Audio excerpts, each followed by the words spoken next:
Bien, el siguiente tema es el tema 4, suelo y cimentaciones, y esto sería la parte de la infraestructura, o sea, es decir, la parte inferior de una edificación.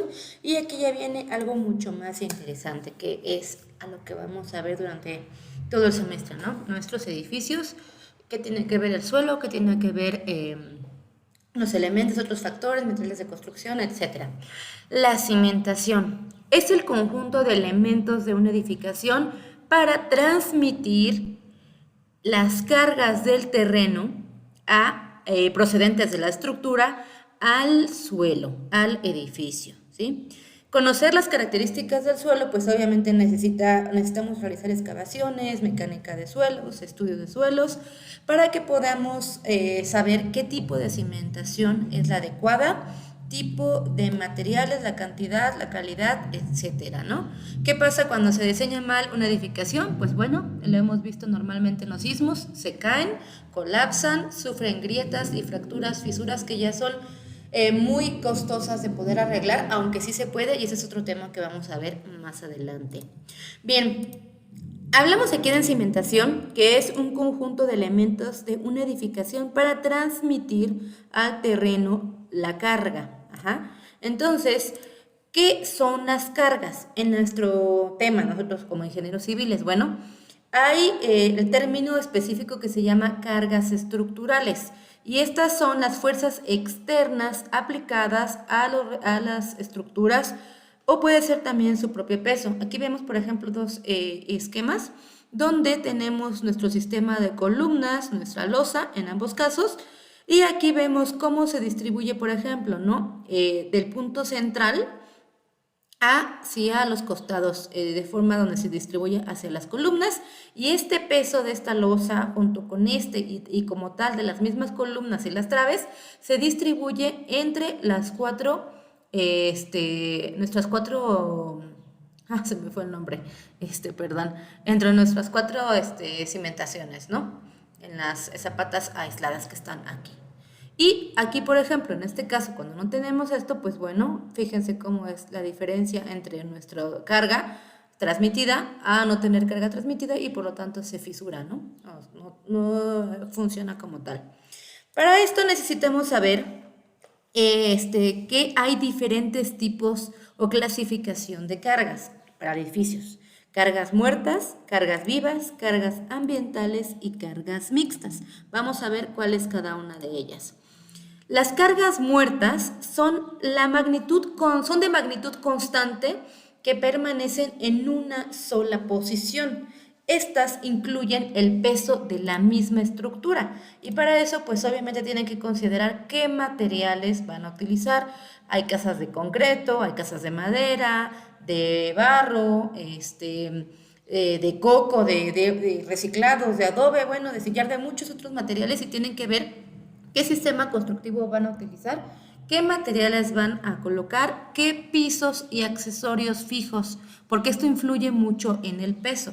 Por ejemplo, esto sería el peso de los marcos, los pisos, si va a haber plafón, si va a haber qué tipo de acabado va a haber, si va a haber muros, si van a haber escaleras, si son metálicas, si son de concreto, si son de madera, sistemas de calefacción, porque eso pesan muchísimo, si hay enfriamiento, el peso de la plomería también debe influir, sistemas eléctricos. No sé si ustedes en algún momento han cargado cable, es muy pesado, ¿no? Porque pues el cobre pesa mucho.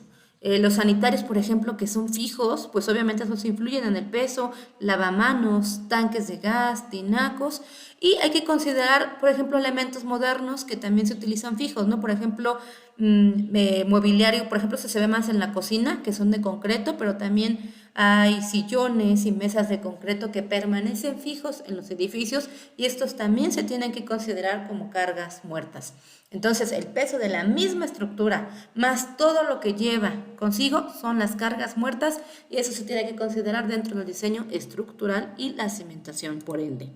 Las cargas vivas son cargas que pueden cambiar de magnitud y de posición. Estas incluyen, por ejemplo, cargas de ocupación, ahorita vemos cuáles, materiales almacenados, cargas de construcción, grúas elevadas de servicio, como estas que vemos aquí en esta imagen, y cargas para operar el equipo, ¿no?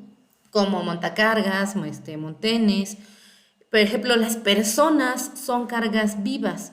Esto lo vemos, por ejemplo, muy comúnmente en edificios donde hay cambios, por ejemplo, de peso por las personas. Cuando vamos a un estadio y cuando este se llena, en 2 horas, o lo que vaya a durar el evento, se aumenta la carga significativamente, ¿no? Por ejemplo, también en bares, en discotecas, en antros, todo eso cambia a cargas vivas. El mobiliario móvil, hay mobiliario que se va moviendo con el tiempo. Grúas, por ejemplo, como este que vemos aquí, los elevadores, y todo esto hay que considerarlo como carga viva, ya que pueden cambiar de magnitud y posición. Ahora, aquí hay que considerar algo, la posición de la carga viva puede cambiar, ¿sí? Es decir, puede cambiar de un momento a otro, pueden cambiar en días, en horas, dependiendo. Por ejemplo, en muchos lugares donde llevan fábricas hay mobiliario fijo o maquinaria que se va moviendo de acuerdo a cómo se vaya necesitando, los pantógrafos, etcétera. Entonces, los elementos se pueden desplazar rápidamente o pueden tardar mucho tiempo, ¿no? Pero hay que considerar estos movimientos por el cambio de la posición de la carga. Entonces, bueno, estos se pueden clasificar en cargas vivas para edificios, cargas vivas para puentes y cargas de impacto. ¿Cuáles son estas? Bueno, las cargas vivas para los edificios se caracterizan normalmente por estar distribuidas sobre la superficie en kilogramos por metro cuadrado. En las normas técnicas complementarias en el reglamento de construcciones de cada estado viene por norma cuánto se debe considerar para cada uno, ¿no? Por ejemplo, laboratorios, bibliotecas, tenemos que una carga viva de 60 kilogramos y esto lo van a ver cuando vayan, creo que me parece en sexto, séptimo semestre, cuando vean diseño estructural.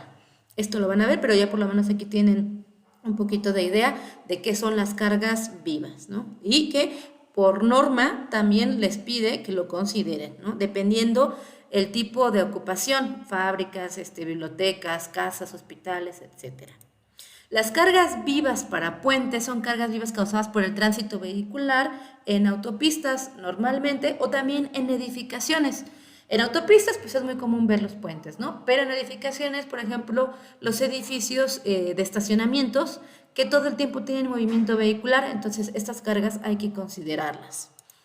Las cargas de impacto son cuando las cargas vivas se aplican de manera rápida y los esfuerzos pues no son graduales, son muy dinámicos. Entonces, bueno, se tiene que considerar un impacto del 50%, en donde podemos ver un ejemplo en los estacionamientos, donde pues es muy probable que haya una especie de choque, si no te das cuenta, y estas columnas que deben considerar esa carga de impacto, por si el vehículo, obviamente a cierta velocidad, pues lo impacta, no vaya a tener una falla estructural.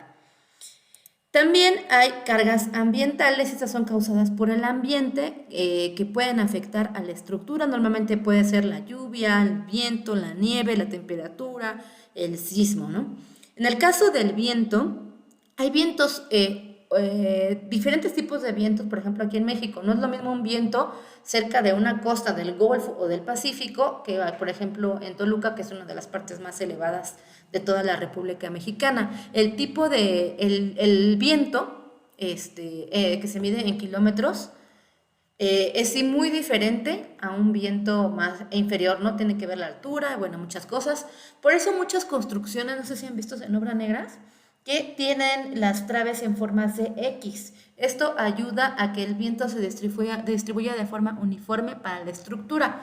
Estas son muy recomendadas, además que obviamente son más difíciles de realizar. En caso, por ejemplo, de un huracán, que son muy comunes en las costas, también se tiene que considerar para los edificios. En ciudades grandes donde llevan rascacielos, normalmente los edificios tienen vidrio templado alrededor de la estructura y esto tiene un objetivo para poder el viento, ¿cómo se dice? No encuentro la palabra, pero me imagino que ustedes ya la tienen en la punta de la lengua. Como para que el viento fluya y no afecte el edificio. Por lo regular esos edificios terminan siendo ergonómicos para que el viento pueda fluir, ¿no? Aerodinámicos como los vehículos.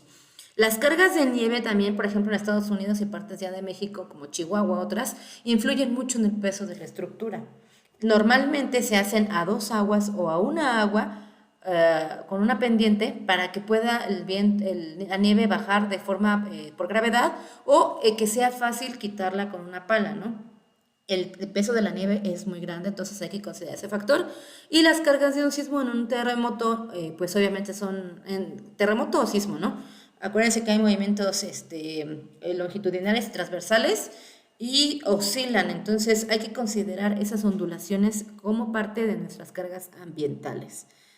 Y al final hay cargas mixtas y estas, pues bueno, pueden actuar al mismo tiempo. Es muy raro, pero puede ser. Un ejemplo es que tengamos mucho viento mientras pasa un sismo, pero se tiene que calcular, sobre todo en lugares donde es muy frecuente que esto pase. Por ejemplo, en la Ciudad de México, que es altamente sísmica como Oaxaca y Guerrero, se tiene que considerar el sismo y además el viento, ¿no? Y bueno, aquí vemos un caso, el caso muy lamentable de la escuela Repsamen. Les voy a poner un documental también para que lo vean y vean por qué pasó lo que pasó, ¿no? Allí hubo una doble losa, aparte de que, bueno, no sé si saben, pero el que ya está en la cárcel es el DRO, que firmó que se podía seguir construyendo esta edificación. Hubo, pues, lamentablemente casos de niños que murieron aplastados ahí o asfixiados porque no pudieron sacarlos a tiempo. Y bueno, se hubieran ahorrado mucho tiempo si el DRO hubiera dicho desde el principio que esa construcción no se podía realizar, o no era habitable, no era para modificarse, pero lamentablemente pues me parece que la corrupción en este caso fue uno de los temas principales, razón por la cual la directora y los arquitectos e ingenieros encargados de esta construcción y de supervisión por parte del gobierno pues ya están en la cárcel. Les voy a dejar un video en YouTube, por favor, y una tarea. Bueno, no es tarea como tal, pero sí es un ejercicio que tienen que hacer en la plataforma de Google Classroom.